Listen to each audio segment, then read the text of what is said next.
పుట్టినరోజును ప్రతీకార దినోత్సవంగా జరుపుకుంటానని deputy speaker Raghuramakrishnaraju కీలక వ్యాఖ్యలు చేశారు.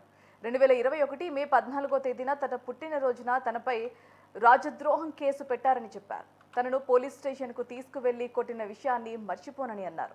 అందుకే తన పుట్టినరోజును ప్రతీకార దినోత్సవంగా జరుపుకుంటానని చెప్పారు. తనను కొట్టినందుకు ప్రజలు ప్రతీకారం తీర్చుకున్న రోజు ఇది అని రఘురామ అన్నారు.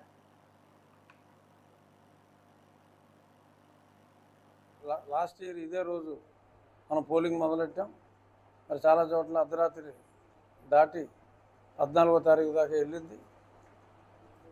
ఆ గత ప్రభుత్వం ఎవరైతే ప్రజలు దారుణంగా తిరస్కరించారో మరి వాళ్ళ నా మీద రాజద్రోహం కేసు మే 14వ తారీఖు పెట్టి 2021లో మరి నన్ను తీసుకెళ్ళి ఏం చేశారన్నది అందరికీ తెలుసు. సో అదే వాళ్ళ సాగుకు వచ్చింది.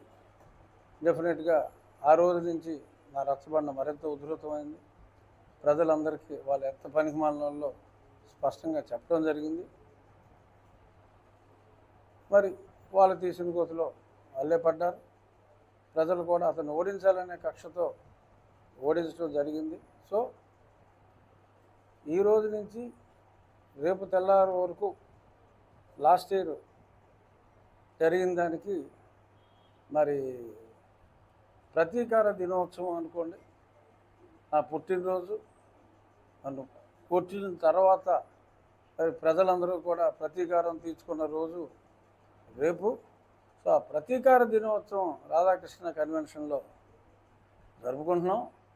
సో అందరూ కూడా వీలైనంత ఎవరికి వీలైతే వాళ్ళు ఆ ప్రతీకార దినోత్సవంలో పాల్గొనాలని చెప్పి మీడియా ద్వారా కూడా తెలియజేస్తారు.